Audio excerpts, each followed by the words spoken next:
I never expected to be treated as an outsider by those I called family. That night, everything changed, and so did my future. My name is Sophia Carter, and I am 29 years old. For most of my life, I worked as an elementary school teacher, a career I deeply loved.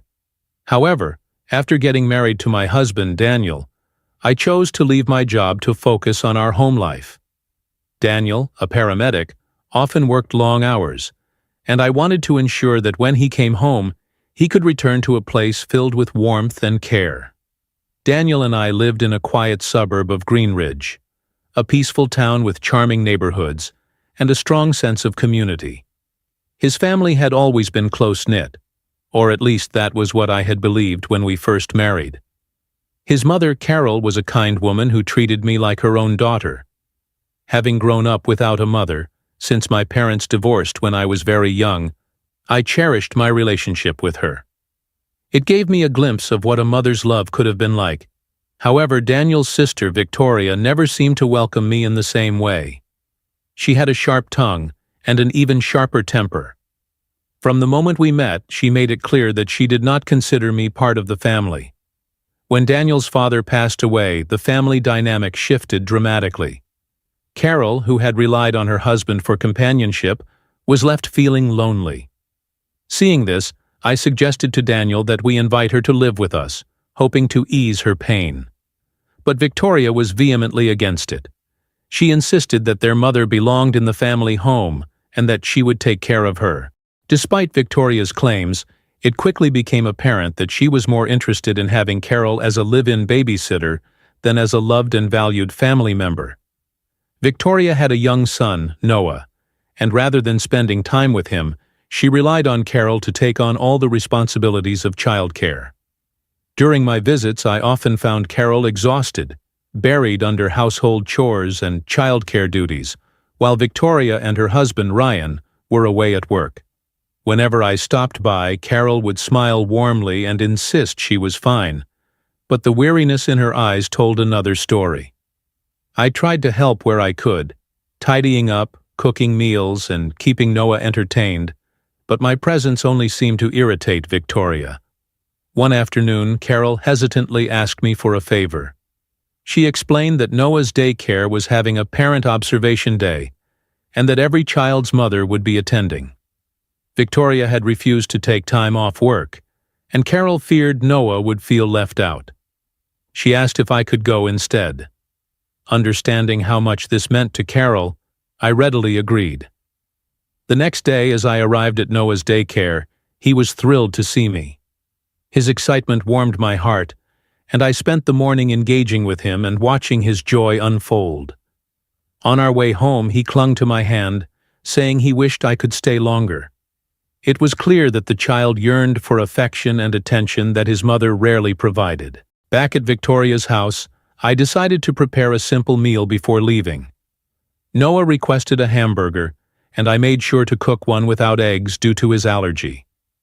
I even decorated it with a happy face, which made him giggle with delight. Just as we were finishing up dinner, Ryan arrived home. Unlike Victoria, he always treated me with respect. He thanked me for helping out and acknowledged that Victoria should have taken on more responsibility as a mother. However, our brief moment of peace was shattered when Victoria walked in. She immediately noticed my presence and without hesitation grabbed Noah's plate and tossed it into the trash. Her expression was cold and her actions were deliberate. The entire room fell into silence, and Noah's lower lip trembled as he watched his dinner get discarded.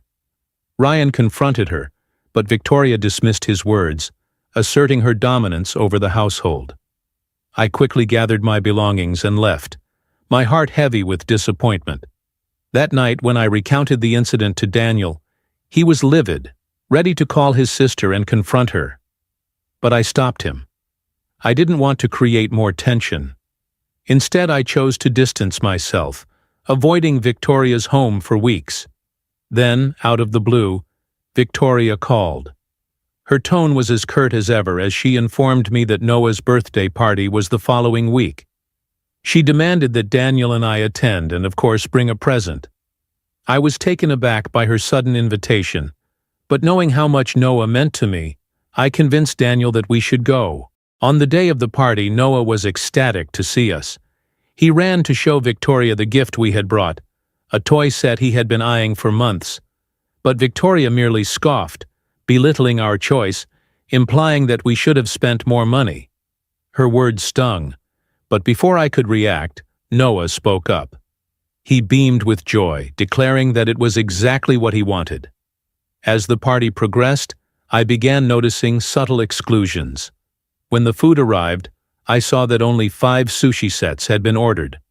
1 for Noah and 4 for the adults. But there were 6 adults at the table. When I pointed this out, Victoria simply laughed and stated, "We didn't order for anyone who isn't family." Her words confirmed what I had always known. She never considered me part of their family. My chest tightened as I processed her cruelty.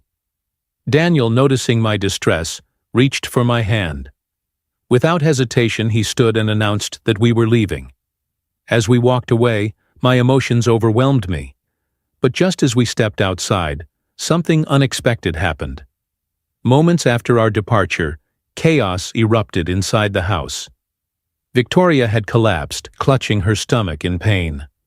Later, we learned that she had suffered from food poisoning, ironically from the sushi she had refused to share with me. While Ryan and Noah had also eaten the sushi, Victoria was the only one who fell ill. Daniel simply muttered under his breath, "Karma." Days later, Victoria arrived at our doorstep with Carol and Ryan. Without waiting for an invitation, she stormed in, hurling accusations. She insisted that I had somehow poisoned her food and threatened legal action. I was too stunned to respond, but Carol quickly intervened, putting an end to Victoria's absurd claims. What followed was a revelation that none of us had expected. Carol, fed up with Victoria's treatment of her, revealed the truth. She had proof that Victoria had been unfaithful to Ryan. The evidence was undeniable. Ryan's face paled as he processed the betrayal, and in a quiet but firm voice, he declared that he was filing for divorce. He took Noah and left, severing ties with Victoria completely. Carol, no longer willing to endure Victoria's cruelty, announced her decision to sell the family home and move closer to us. Victoria had burned all her bridges, and for the first time, she faced the consequences of her actions. 6 months later, Victoria and Ryan's divorce was finalized. Noah stayed with his father, while Victoria moved into a small apartment, isolated from the family she had once tried to control. Carol, now free from her burdens, found solace in her new home near ours, and a new sense of peace settled into our lives. As for Daniel and me, we embarked on a new journey of our own. One crisp autumn evening, we gathered with Carol for dinner, celebrating the simple joy of being together. As I placed my hand on my stomach, I shared the news that would change our lives forever. By winter, our family would be growing. I was 3 months pregnant.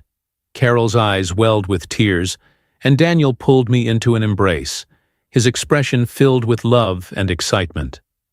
At last, everything felt right. The storms of the past had passed, and ahead of us lay a future filled with hope and new beginnings. Life has a way of teaching lessons in unexpected ways. And if you've read this far, perhaps fate brought you here for a reason. Stick around. There's always another story waiting just around the corner.